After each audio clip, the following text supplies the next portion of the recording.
Tom Hobbs, Business Development Director at Palmaráe Gin, and I've been in the business for just over 13 years, previously at Bojarski. I think certainly COVID was a big shift and change in the UK on-premise.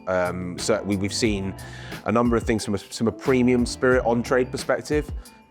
This kind of emergence in neighbourhood drinking. So, you know, it's not necessarily always in the metropolitan city centres. As people are like top and tailing their weeks at home, working from home, there's a lot more flexibility working from home. That kind of culture of then demand for great cocktail bars and restaurants in neighbourhood locations. Certainly when you look at cities like London, but also Manchester, they're just grown outwards in terms of the scale. Brand building is fundamental because I think, like you said, it's incredibly competitive out there. Back bar spaces are under high demand.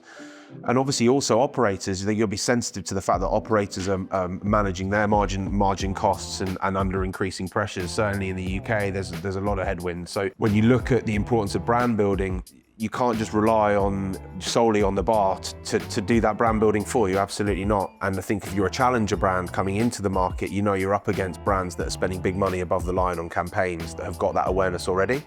So I think it's about being agile and being as realistically disruptive as you can. Advocacy, as mentioned before, is incredibly important. I think there's some brands out there that are doing an amazing job with their advocacy programs and linking it to content.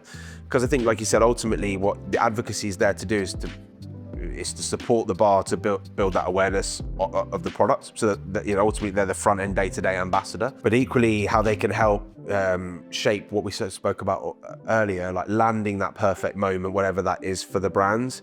I think I've seen some great campaigns of late by various brands that have used content as well to bolster that, whether it be through kind of interview style, whether it be content that's linked to trips. So again, making it less about an investment in a particular one training or one trip, but making it something that's got a bit more evergreen in terms of content that the bar can use, but also the brand can use too.